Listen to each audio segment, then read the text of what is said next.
Christmas is all about fulfilling your wifely duties at my family's home. No matter how many times I've asked Percy to go back to my parents' place, he's never agreed.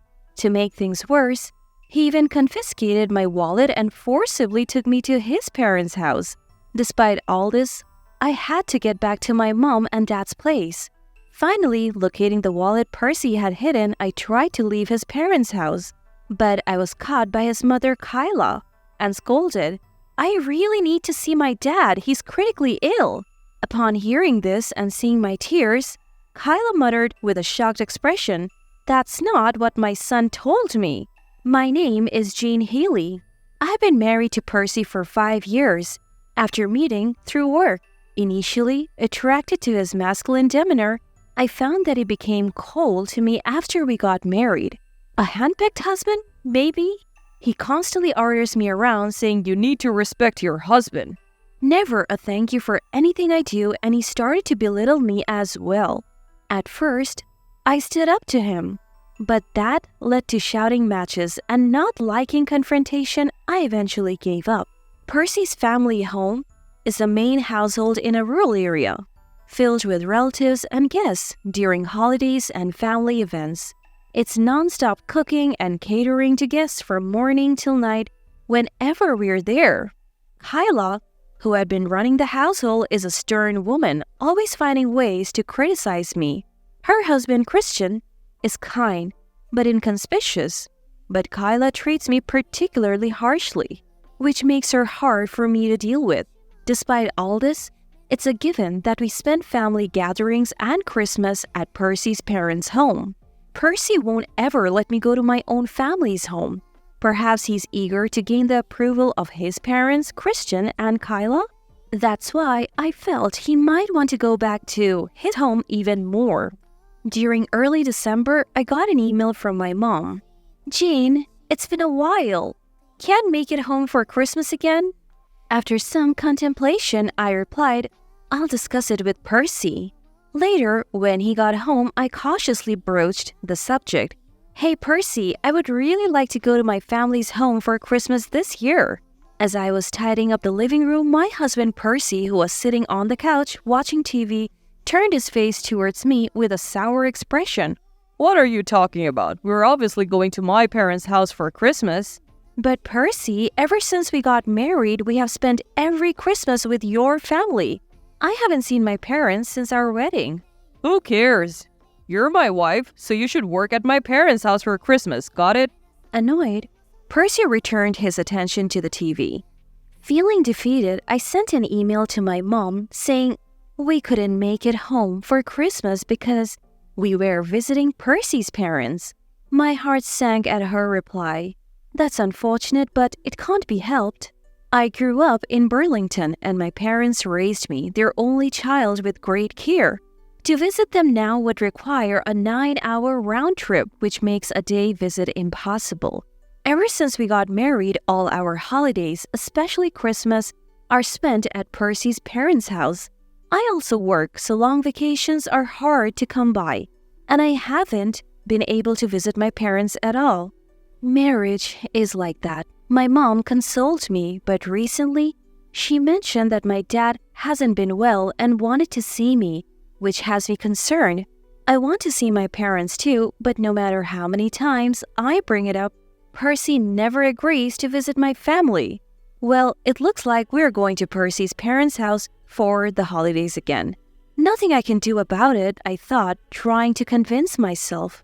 Finally, it was the day before Christmas, and while Percy seemed excited about our visit, I was reluctantly packing. Then, just before we were about to leave, I received a call from my mom. "Corey suddenly collapsed. He's in critical condition." Panicked, I quickly spoke to Percy, who was already in the car. "Percy, Dad's collapsed and he's critical. I have to go now." What? Are you kidding me? We're heading to my parents' house. "I don't care what you say, I'm going." Overcome with emotion, I reached for my purse to leave, but then noticed something. "What? My wallet's gone?" I was sure I had put it in my bag, but it wasn't there. Looking for this wallet? Percy taunted me. waving my wallet in front of my face. Give it back. My cards and cash are in there. I can't get home without them. You'll get it back once you have done your wifely duties at my family's Christmas gathering. I stood there stunned. Percy grabbed my hand, pulled me into the passenger seat, and started driving towards his parents' home. Inside the car, I couldn't stop worrying about my dad. While waiting for a call from Mom, staring at my phone, next to Percy who was driving, he suddenly grabbed it. You can't focus on being a good wife with this distraction. I'll hold on to this too. I had no choice but to sit in the car Percy was driving, feeling helpless. I'll make a quick appearance and head back home. I need to get to my dad. When we arrived at his parents' home, Kyla shoved an apron at me at the entrance. Oh, you finally made it. Now, Jean, get to work. Caught off guard, I reluctantly started helping. As for Percy, he still had my wallet and phone and headed to a family party. I had no choice but to listen to Kyla and work like a servant. All the while, I couldn't stop thinking about my dad. What's happening with Dad? Will I ever see him again?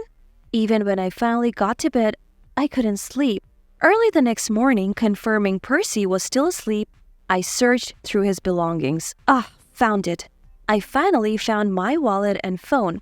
My phone was flooded with calls from Mom. Panicked, I hurriedly changed and headed for the door. Just as I touched the doorknob, a voice came from behind. Jean, where do you think you're going? I turned around to see Kyla, arms crossed and looking stern. At that moment, everything I had been holding back burst forth. Kyla, my dad is in critical condition. I have to see him. I spoke earnestly, unable to wipe away my streaming tears. Dad raised me with so much love, and I haven't seen him since I got married. If this is the end, I at least want to see him one more time. Please let me go. Kyla's face turned pale, and she began to look flustered. What are you talking about? That's not what I heard from my son. Not understanding what Kyla meant, I broke down crying right there. However, Kyla grabbed me and forced me to stand up, looking me dead in the eye. Jean, snap out of it. We have to go see your father now. Stunned by words I never expected, Kyla urged me to hurry into the car. I am taking you to the train station. Move! In the car, on the way to the station, Kyla started talking to me, who was still in a state of shock. Jane, Percy told me you are estranged from your family and you can't go home. You spend holidays like Christmas with us. What? That's not true. I have always wanted to go back home. I'm on good terms with my parents. I was surprised too. He also said, Jean was raised in a cold home and craves maternal love. She feels loved when disciplined like a real parent would. I never said anything like that. What the heck? Just then, we arrived at the train station. I'm sorry for misunderstanding you. We need to talk more, but first, go see your father. I thanked Kyla, quickly bought a ticket, and boarded the train. A week later, I was back at Percy's family home. Mom, why the urgent call? What's going on? Percy walked into the living room and yelled when he saw me. Jean, where were you during Christmas? Why haven't you been answering my calls? Sit down, Kyla snapped. And Percy sat across from where Christian, Kyla, and I were seated. Why are you sitting there, Jean? Annoyed, Percy yelled at me again. When I remained silent, Percy turned to Christian and Kyla. Fine, you want to scold her, right? She neglected her Christmas duties as a wife. Christian cut him off. How's your father, Jean? Thank you. He miraculously recovered and we had a happy reunion. He's still in the hospital but should be home soon. Christian let out a sigh of relief, then looked straight at Percy. Did you know Jean's father was critically ill? Percy avoided Christian's gaze. Yeah, I knew. So what? Shouldn't a wife be committed to her husband's family during Christmas? Enough is enough. Kyla confronted a stunned Percy. You took away Jean's phone and wallet and forced her to stay here, didn't you? Well, that's And you lied to us, saying Jean enjoys being disciplined and has a bad relationship with her parents. Explain yourself. So that's because... Pressing a flustered Percy, Kyla demanded, "Spit it out." Then Percy said something nobody saw coming. Look, my senior at work said that wives who are close to their families are nothing but trouble. The key is to get your wife to obey you and your family right from the start.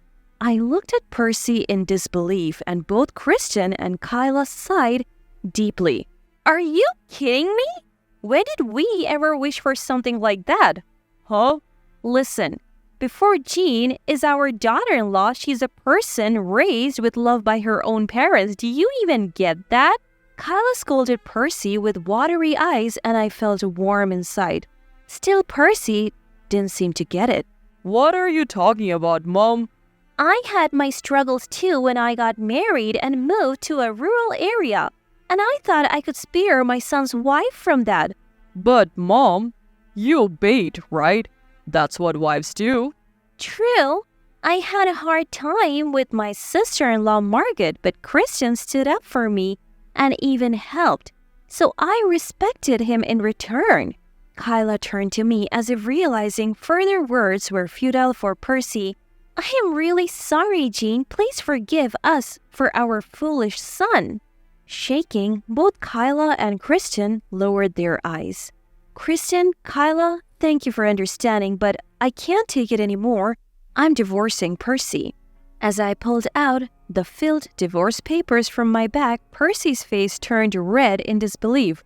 What? Jean, what are you saying? Divorce is not a joke. My feelings won't change, no matter what you say. How dare you speak like that being my wife? I glared at Percy. You have always looked down on me, never showing any respect. How can I stay married to someone like that? Percy fell silent, stunned by my strong tone. Hey, are you really going to submit those papers? You're serious about the divorce? I'm sorry to Kristen and Kyla, but choosing you was a mistake. Don't decide this on your own. Dad, Mom, are you okay with this? If it's for Jean's happiness, then it can be helped.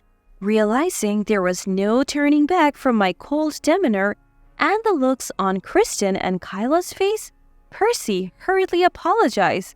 Please, reconsider. It's too late now.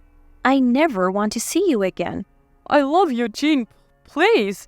Ignoring Percy's desperate apologies, I left Kristen and Kyla's home. After that, Percy and I finalized our divorce without a hitch.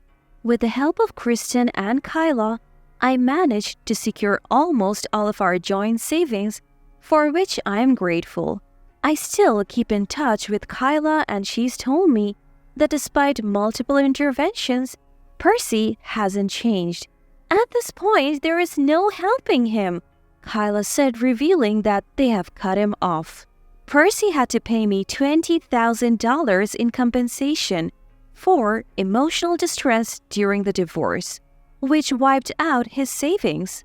Now, he's living alone in a rundown, one-bedroom apartment with no one willing to help him out. I have given up on expecting any changes from him. I have moved closer to my childhood home and started a new life.